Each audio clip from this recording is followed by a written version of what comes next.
En esta segunda lección sobre el pensamiento político de Platón, vamos a estudiar las obras últimas de él, pero además la parte final, muy importante de los análisis políticos de la República. Con eso vamos a iniciar. La idea es estudiar entonces tres grandes obras: una, la República, al final, el político y las leyes. El primer asunto que quería destacar en esta lección es la naturaleza de los regímenes políticos. Como ustedes recordarán, según la versión que vimos al final de la República, pareciera como que la mejor de las constituciones que se pueden tener en una ciudad está gobernada por gente que busque la armonía. Una armonía que básicamente se centra en una buena correlación de las partes. ¿Quién puede lograr eso? Está muy claro, así lo expresa firmemente Platón, que tiene que ser una persona con formación en el más alto de los niveles intelectuales. Es decir, deberían ser gobernantes filósofos. Ese gobierno, el de la aristocracia de los reyes filósofos, es precisamente aquel en el que se han logrado, digamos, una serie de cambios respecto de lo que es la tradición. Veamos algunos de esos cambios. Aquí está planteado. Primero, hay una comunidad de mujeres e hijos. Realmente los que tienen los hijos no son familia, sino que es el propio Estado el que los tiene. Las mujeres, por supuesto, más adecuadas, los hombres más adecuados son los que van a tener hijos. Y por lo visto, realmente se trata de algo eugenésico. Vamos a escoger lo mejor y vamos a tratar de producir los mejores, digamos, retoños posibles para esta ciudad. Además, en esta ciudad vamos a tener una educación en el pleno sentido, con dos énfasis particulares: la musicalidad, que vimos que tiene un lugar primordial, y la gimnasia, porque esas dos nos van a permitir poner ese nivel de compromiso ético que es la base de la ciudadanía. En tercer lugar, los reyes deberían estar acreditados en filosofía y estar formados adecuadamente para poder asumir su papel como garantizadores de la seguridad del Estado. Y eso quiere decir que de alguna manera u otra tienen que estar preparados para hacer guerra, si es que tienen enfrentamiento con otros. De los filósofos que van al gobierno serán elegidos de los propios guardianes, que tienen una formación rigurosa, exigente, que además implica ciertos condicionamientos para con su vida. Vean ahí algunas de las condiciones. No deben de tener nada privado, sino que todo ellos lo reciben común.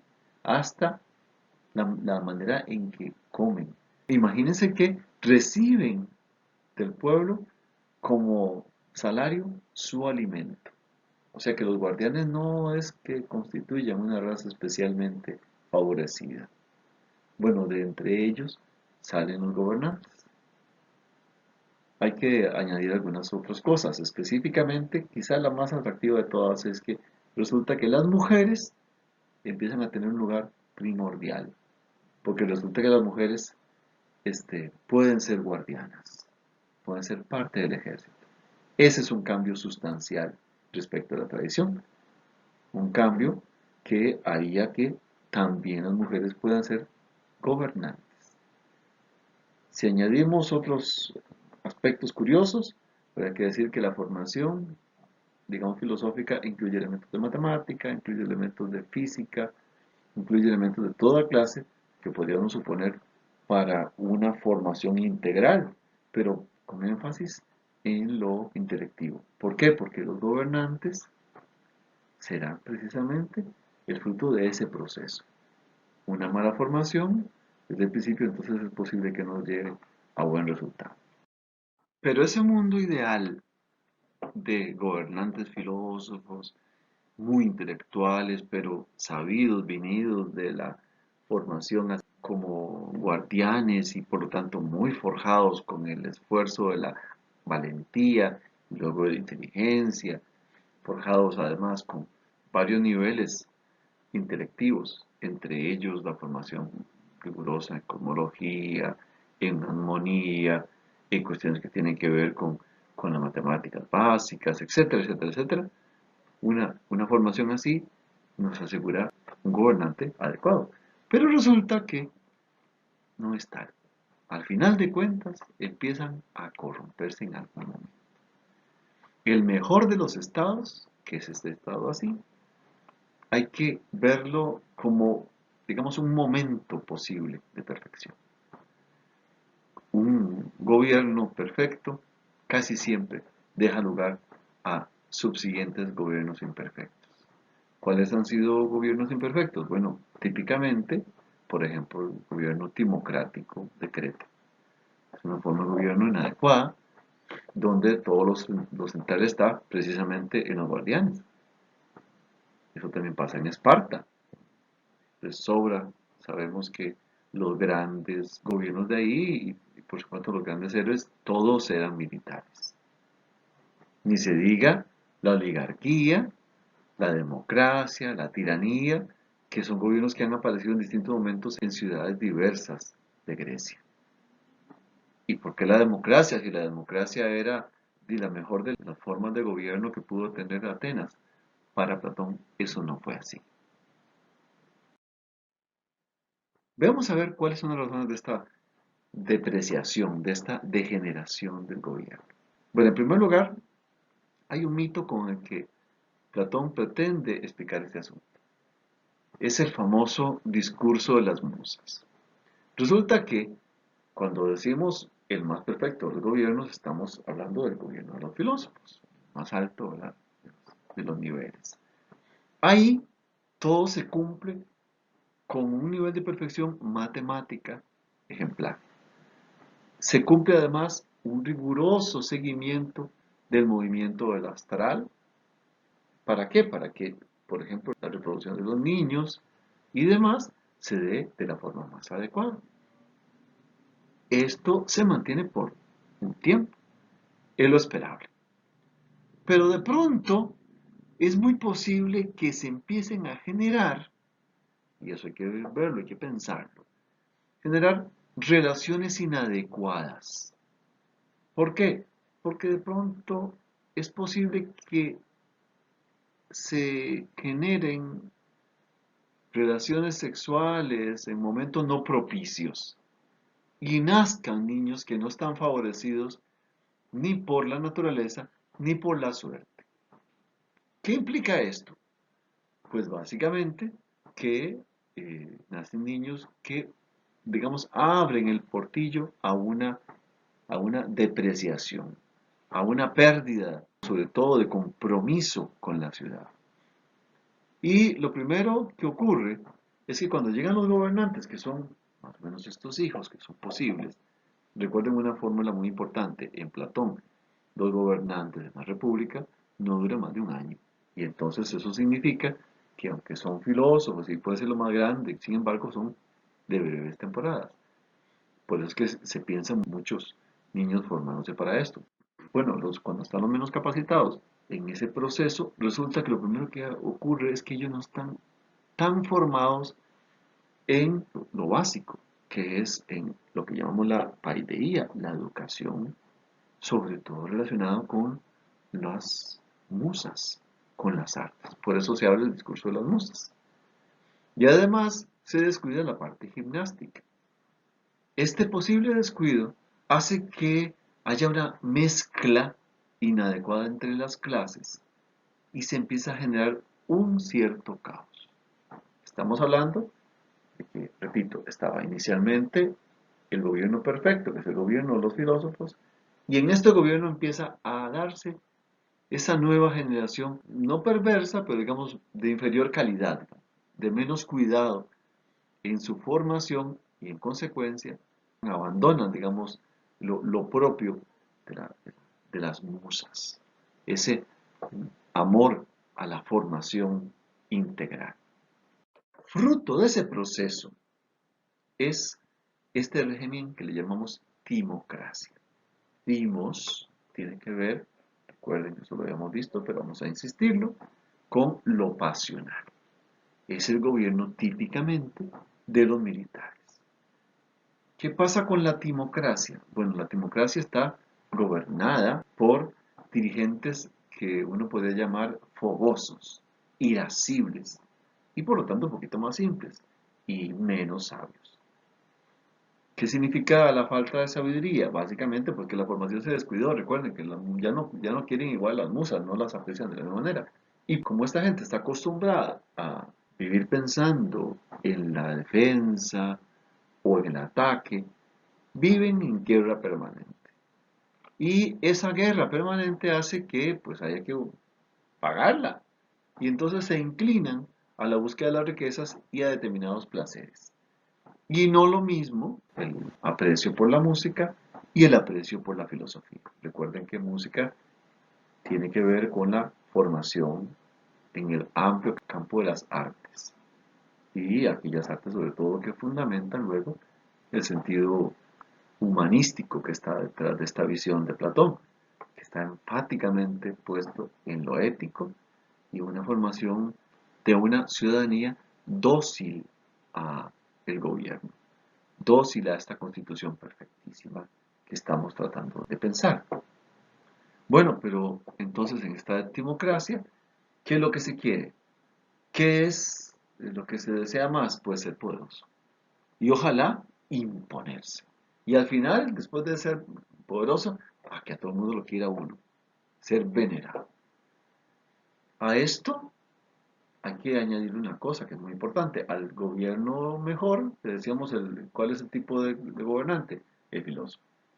¿Qué tipo de gobernante cabe en un régimen democrático? Bueno, depende de un tipo de persona. Vamos a leer esa partecita final para que lo vean. Es feroz con los esclavos, este sistema, por no sentirse superior a ellos. ¿Por qué? Porque de alguna manera son como esclavos de esas pasiones, de esos placeres, de esas riquezas. Es gentil con los libres y sumiso con los gobernantes, porque así es como debería ser siempre el guardián. Ama el poder, el honor, gusta de la gimnasia y la caza, por supuesto, porque es un guardián, y con el tiempo se volverá codicioso, muy ajeno a la música, o sea, muy ajeno a la formación integral en esta ciudad. El hombre democrático, dice Platón, la persona democrática, termina generando un gobierno menos estable, todavía que el anterior, recuerden que en algún momento se degeneró, pero este tiende a la degeneración con más facilidad. ¿Y qué pasa en este estado? En el estado democrático, los hijos van a ser cada vez peores. El democrático inicialmente tenía un papá que era sabio, ¿verdad? Porque era el filósofo. Pero ahora más bien este tiende a huirle a los cargos, huirle a los honores, huirle al trabajo. Y por otro lado, la esposa de este padre, que era sabio y que era muy capaz y todo lo demás, empieza a criticar a este sabio. ¿Por qué? Porque no lo ve premiado por los demás. No se le reconoce. Y entonces, el hijo que ve, este hijo democrático, bueno, en él se ve una lucha entre la mamá, que representa lo apetitivo y lo fogoso, o lo irascible, y su papá, que representa la racionalidad. Y ahí es donde empieza a generarse esta famosa democracia. En consecuencia, su gobierno va a ser como intermedio entre racional y pasional. Y eso quiere decir fogoso, lo cual quiere decir irascible. Y es por eso le llamamos democrático, porque se deja llevar más por las pasiones intensas, esas del ánimo, del guerrero. Después de ese gobierno, tenemos un gobierno que podríamos decir ya es más degenerado, que es aquel propio de los ricos. Oligos en griego significa poco. Arge significa gobierno. Oligarca, entonces es aquel gobierno de pocos. Y esta gente son pocos porque se reparten, claro, el dinero entre ellos.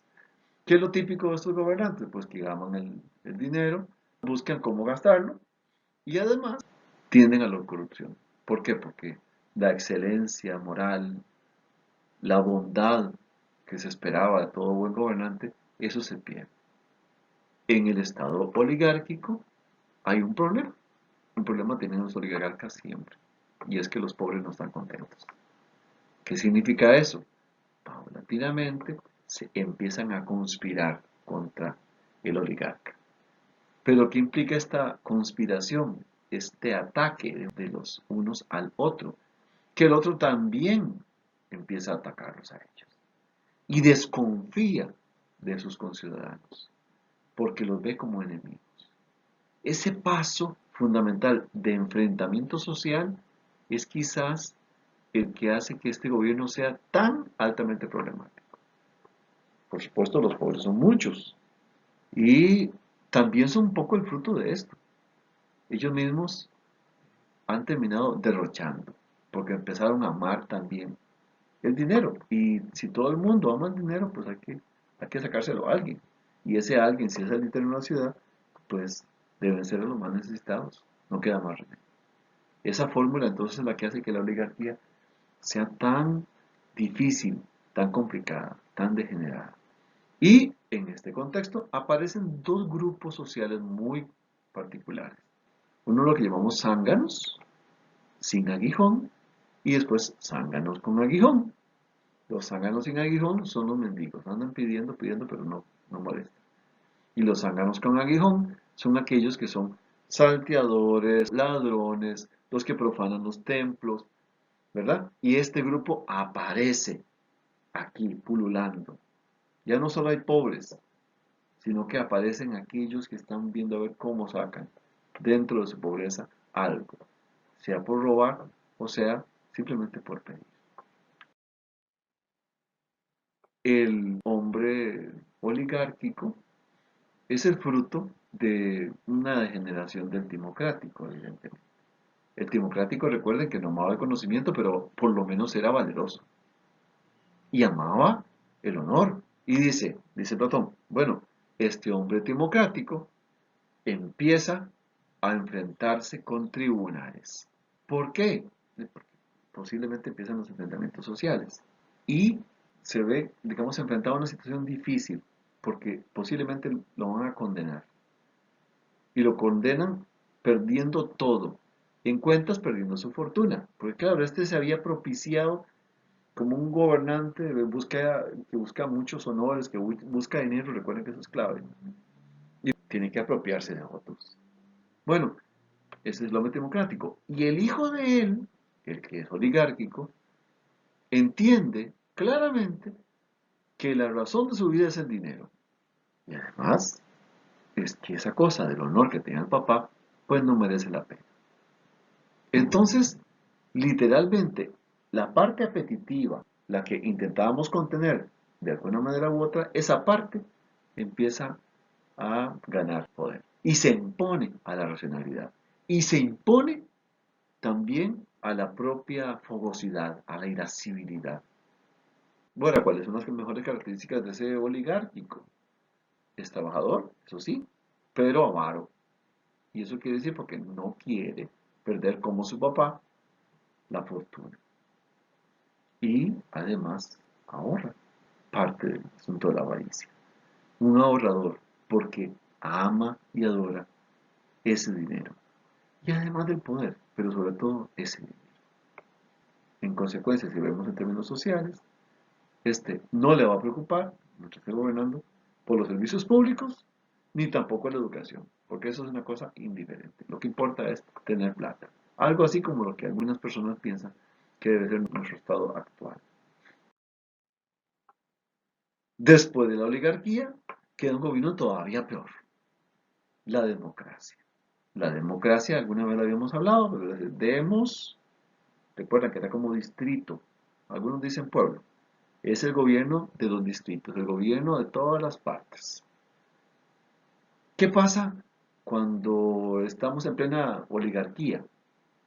Y resulta que queda dividida totalmente la sociedad, pero en dos grupos, uno grande y otro pequeñito, unos poquitos ricos y muchos pobres.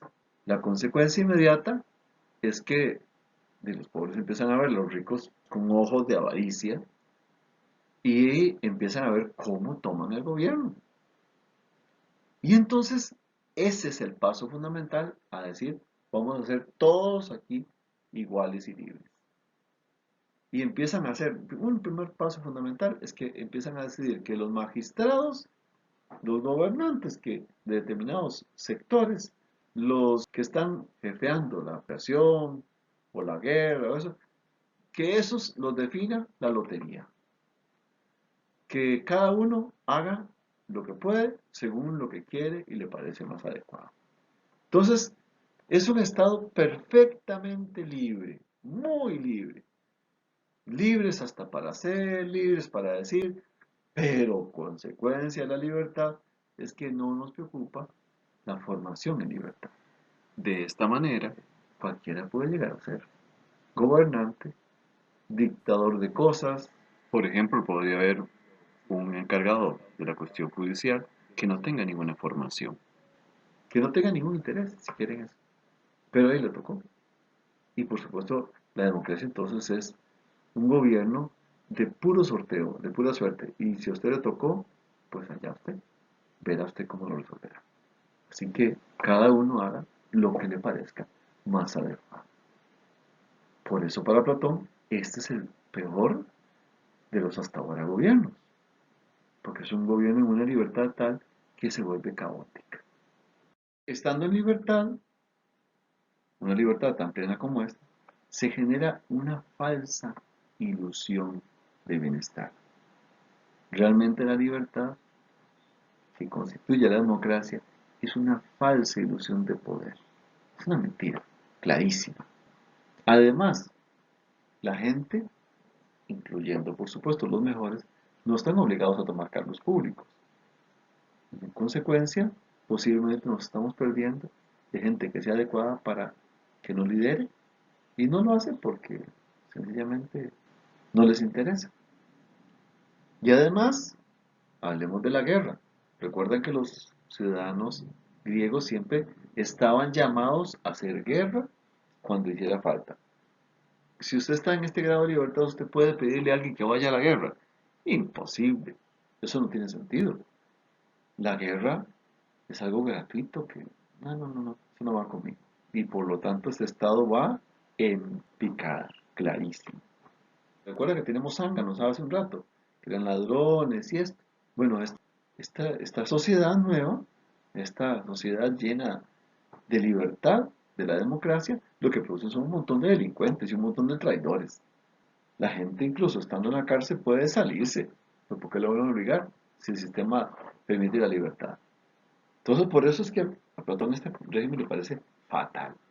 Es una libertad falsa, una libertad que corrompe. ¿Cuál es la fuente de los problemas centrales de la democracia? Que no sabe distinguir entre lo que desea, los apetitos que son necesarios y los apetitos que son innecesarios. Digamos, son necesarios aquellos que, pues, que nos benefician realmente. Por ejemplo, como comer, como ir al baño, como asolearnos, cosas como muy básicas, pero nos benefician a nosotros y al cuerpo. Pero innecesarios hay un montón, sobre todo aquellos que están relacionados con los excesos. Específicamente los excesos respecto al comer y la sexualidad son clarísimos, son muestras de excesos de parte de un alma apetitiva que toma el poder. Y cuando usted ya quiere y desea, eso no lo para nadie. Por eso es un modelo típicamente, digamos, corrupto desde el punto de vista del manejo de las fuerzas espirituales, que diría un platónico. Es decir, es incontenible, es irrefrenable. Y lo nuclear en esto, el hedonismo. Un hombre oligárquico estaba más o menos contenido en sus apetitos, porque él sí pensaba, aunque le gustaba mucho la plata y todo lo demás, pues sí como es avaro, se queda como en los deseos que son más o menos necesarios, o sea, no anda desperdiciándose. ¿Por qué? Porque puede gastar, eso no le viene bien, ¿no? Y entonces los innecesarios le salen sobrando. Pero los hijos de él, estos que van a ser demócratas, tienen una batalla en este sentido. Y en esta batalla los deseos innecesarios, que son perjudiciales, casi siempre van a ganar. En esta vía de la democracia, la gente se deja arrastrar por el habla, por el discurso de los demás. Y entonces no sabe distinguir entre una cosa y otra. Por ejemplo, no sabe cómo poder distinguir entre un idiota y una persona controlada. Una persona que sea eh, grandiosa de espíritu, magnánima se llama. O una persona pobre de espíritu, no sabe. O una persona que es excesivamente prodigal, o sea, que se da demasiado, no sabe. No sabe distinguir eso. Por lo tanto, su manera de vivir y demás no es la más adecuada. Además piensa, que es una cosa trágica, que todos los placeres son iguales, y eso no es cierto. ¿Por qué? Porque termina corrompiéndose radicalmente. El apetito sobreviene y usted no se puede contener. Algunas veces embriagándose y abandonándose al encanto de la flauta, otras veces bebiendo agua y adelgazando, algunas veces inclinándose hacia los guerreros, otras hacia los negociantes. Cualquier cosa le viene bien. Esto corrompe de la manera más excesiva posible. Pero la democracia no es el peor de los regímenes que existe. El más malo es la tiranía. ¿Por qué? Porque por lo menos en democracia usted siente que existe libertad. Usted por lo menos está relativamente buscando y alcanzando cosas por sí mismo. Y alguna gente se ve beneficiada. Pero cuando se llega al límite de la extrema libertad, esa libertad se convierte en una esclavitud. Y ahí es donde se explica la tiranía. En una sociedad democrática existen ricos, pobres, el pueblo, y zánganos. Los zánganos, por supuesto, son esos que ya sabemos que o piden o roban. Y los ricos son el pasto de los zánganos, obviamente. A estos van a tratar de sacarle los bienes. Los ricos, pues, son tan poquitos que la inmensa mayor parte de la gente es pobre y un número importante, les digo, de estos zánganos. Lo habitual en esta situación es que los ricos quieran defenderse y procuren que se restaure la oligarquía. Pero es muy difícil que vuelva ese gobierno anterior, porque ellos se sobrepasaron. Y entonces el pueblo, reaccionando en esta situación, decide escoger a uno que los lidere, y es alguien que es sanguinario. ¿Por qué? Porque es el que puede tomar todos los bienes y ver cómo lo reparte a los pobres. Pero ya sabemos que estamos en una situación fatal. ¿Por qué? Porque se perdieron todos los valores que teníamos antes. ¿Cómo es un tirano? Bueno, el tirano, vean aquí definido, es alguien que gusta de las entrañas humanas descuartizadas y es una suerte de lobo de la sociedad.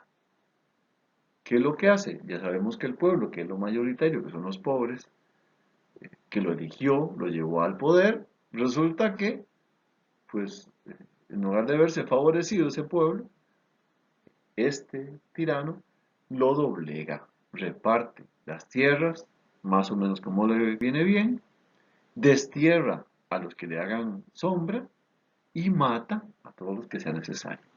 Además, lo lógico de él es que empiece a hacer olvidar las deudas, o sea, los compromisos que tiene la gente.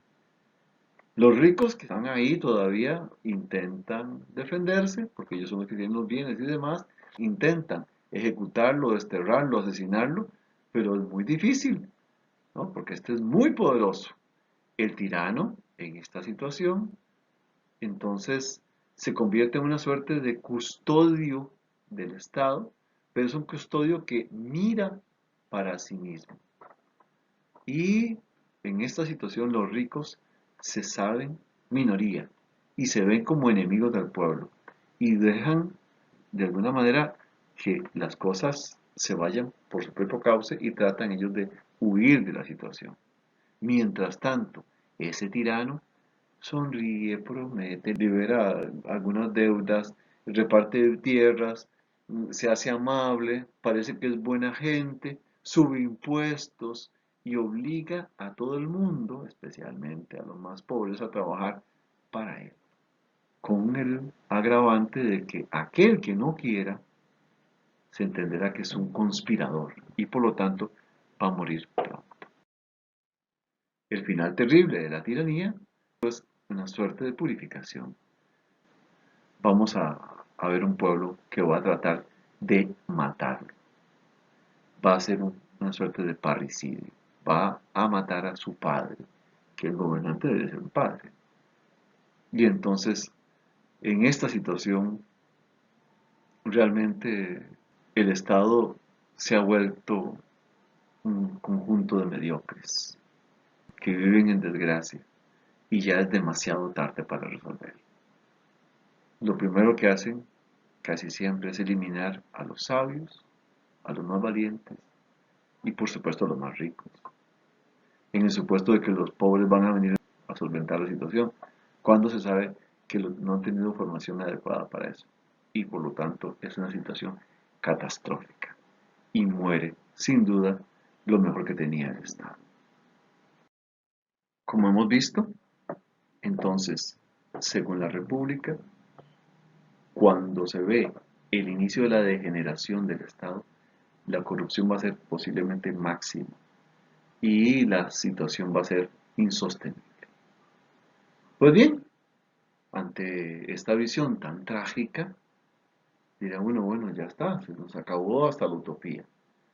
Pero fíjese que Platón se repiensa un poco las cosas y escribe unos años después una obra que es muy significativa en la comprensión de qué significa política. Y es precisamente el texto que se llama El Político. En esta obra se hace una revisión de lo que se había sostenido hasta el momento y se parte de una cosa que es muy importante. En principio, el político es cierto que tiene que ser una persona que tenga formación adecuada y digamos que va a tener que ser un buen administrador. Además, que es un hombre de saber, un hombre de ciencia, pero que manda y por lo tanto que tiene que ser capacitado en el proceso del arte de mandar.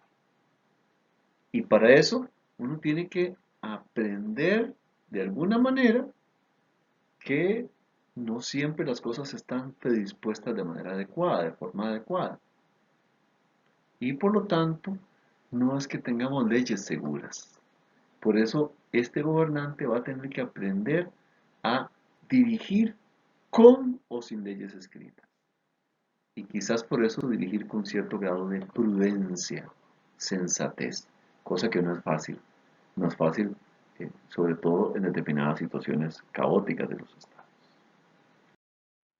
El mejor gobierno, según esta obra de El Político, es muy semejante al arte del tejedor. Es aquel en el que, digamos, como que se reúnen las fuerzas diversas, los distintos colores de los hilos. Y vamos conjuntando para que la vida se haga menos difícil, para evitar a toda costa la tiranía y los gobiernos que son inadecuados. Entonces, para eso hay que ser muy claro, muy estricto, muy firme. De hecho, Platón consideraría que hay que ser autoritario. Incluso que el gobierno tiene que ser establecido desde un absoluto. O sea, que no se puede mover en el tanto en que esté, pero no puede ser tiránico. Y eso quiere decir que vamos a tener una especie de juego de poder entre este gobernante y sus leyes. Si las leyes dan para mantener el orden, perfecto. Vamos a sujetarnos a ellas. Pero si no, vamos a tener que tensar, cambiar un poquito los hilos para ver cómo trenzar de manera más adecuada para que las cosas caminen por donde mejor queremos. Ese gobierno que logra la mejor trabazón, el mejor hilado, la mejor confluencia de las fuerzas, es el gobierno justo, adecuado y, digamos así, técnicamente apropiado para cualquier ciudad.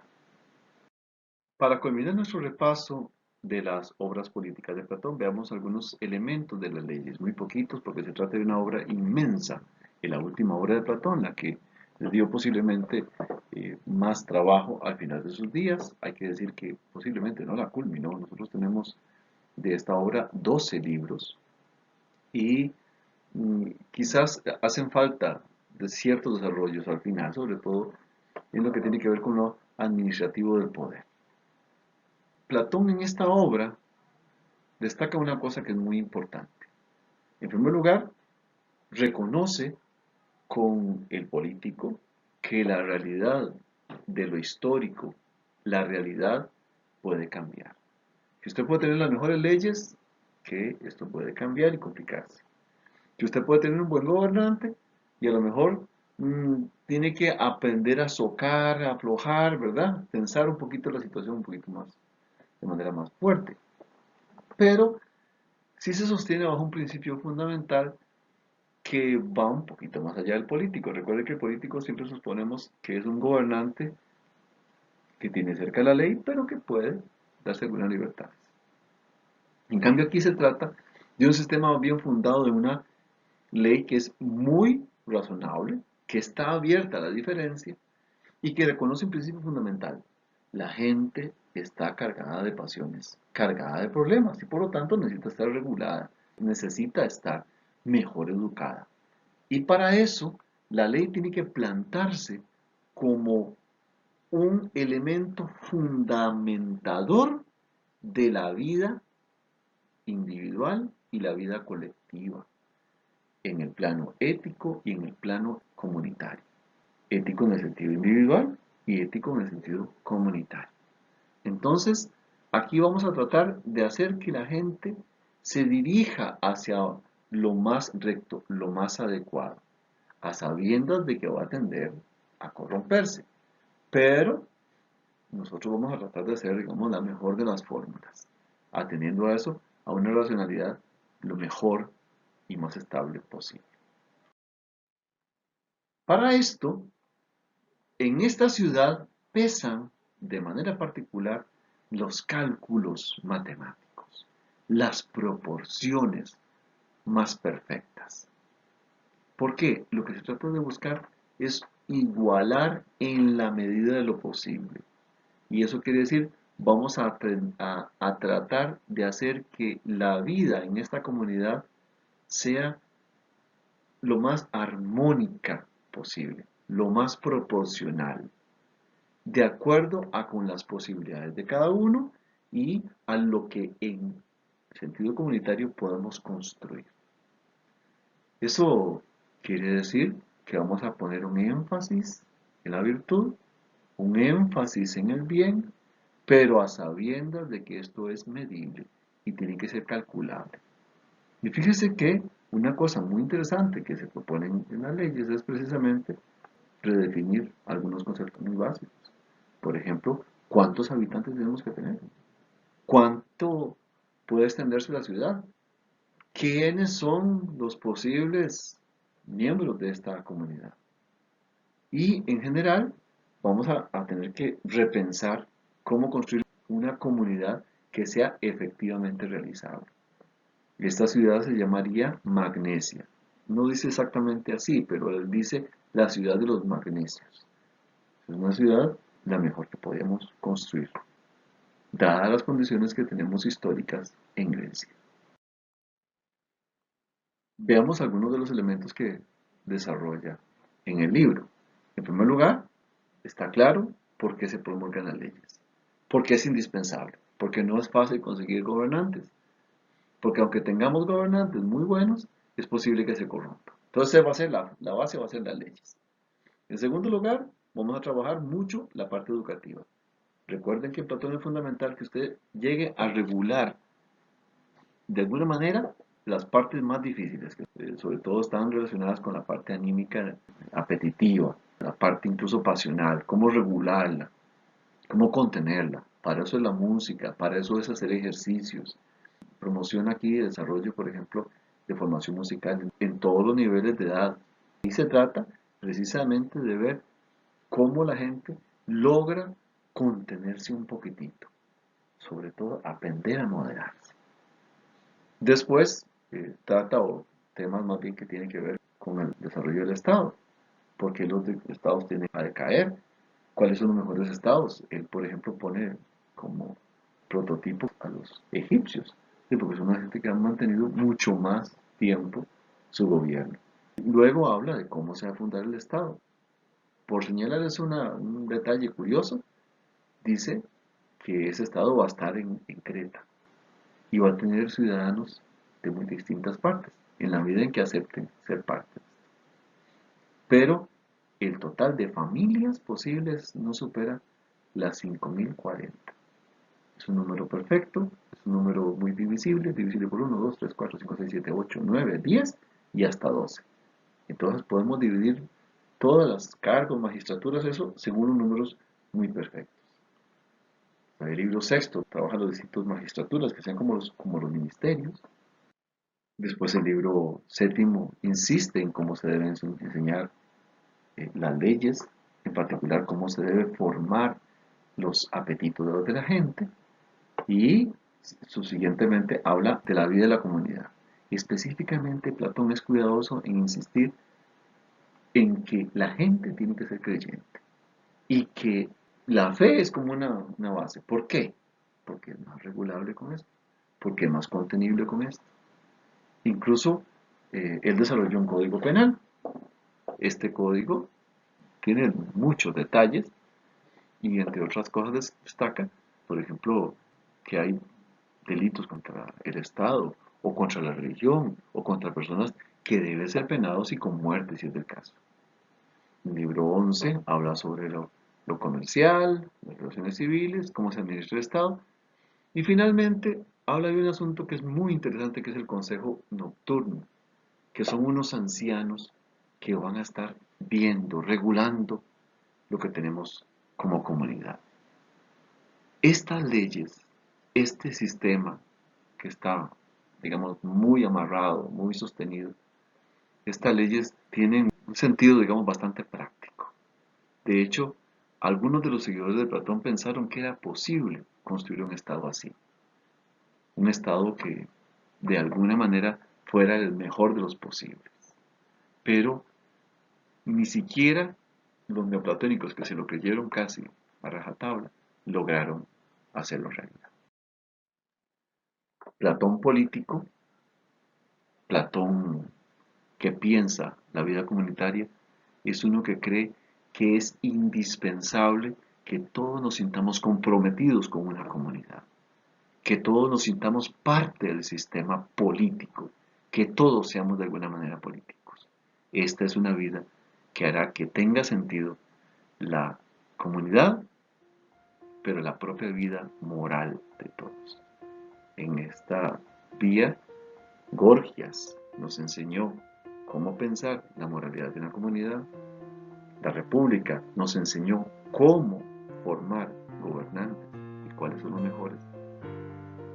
El político nos enseñó a cómo contener las dificultades que tenemos atrás y las leyes a cómo plasmarlo.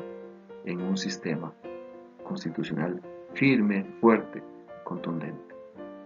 ¿Cuánto logra Platón? Bueno, eso es una cosa que es difícil de valorar, pero básicamente platónicos seguirán manteniéndose durante muchos años pensando que esto es posible. Hoy Platón es visto en muchos momentos como tiránico por estos textos, pero lo que sí es cierto es que este Platón es muy revisionista, nunca sostiene lo mismo y es quizás esa su mayor riqueza.